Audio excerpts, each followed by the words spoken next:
ખાદ્યતેલના ભાવમાં આવી તેજી। સિંગતેલમાં ડબ્બાના ભાવ અમદાવાદ ખાતે વધી અને 2450 થયા બાદ કપાસિયા તેલનો ભાવ પણ વધીને 2450 પર પહોંચ્યા। છેલ્લા એકાદ માસમાં ખાદ્યતેલોમાં સરેરાશ ડબ્બા દીઠ 50 થી 75 રૂપિયાની તેજી આવી છે। કપાસિયા તેલમાં તેજીનું મુખ્ય કારણ કપાસના ઉત્પાદક મથક ગુજરાત, પંજાબ અને હરિયાણામાં ભારે વરસાદને કારણે પાકને નુકસાનીના અંદાજો મળી રહ્યા છે। આ ઉપરાંત નવી સિઝન મોડી થશે તો ભાવ હજુ વધી શકે છે। તહેવારોની સિઝન નજીક આવી રહી હોવાથી ખાદ્યતેલોની માંગમાં વૃદ્ધિ થઈ છે। ગુજરાતમાં અને અન્ય ઉત્પાદક મથકો પર મગફળી અને કપાસના વાવેતર વિસ્તારમાં વધારો થયો છે, પરંતુ ભારે વરસાદના કારણે નુકસાન પણ મોટા પાયે થયાના અહેવાલ છે। પંજાબ, હરિયાણામાં કપાસના પાકને નુકસાન થવાની અસરની સાથે જૂના માલોમાં વેચવાલીનો અભાવ રહેતા સિંગતેલ બાદ કપાસિયા તેલમાં પણ મજબૂત સ્થિતિ જોવા મળી છે।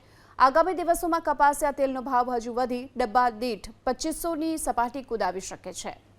તો ખાદ્યતેલની ભાવમાં સતત વધારો થઈ રહ્યો છે। કપાસિયા તેલ અને સિંગતેલના ભાવ એક જ સરખા જોવા મળી રહ્યા છે। 2450 સુધી આ ભાવ પહોંચી ચૂક્યા છે। જોકે જેનું કારણ માનવામાં આવી રહ્યું છે ભારે વરસાદ। ભારે વરસાદને કારણે કપાસના પાક, મગફળીના પાકને નુકસાન થવાની ભીતિ જોવામાં આવી રહી છે, જેને એક મુખ્ય કારણ પણ માનવામાં આવી રહ્યું છે।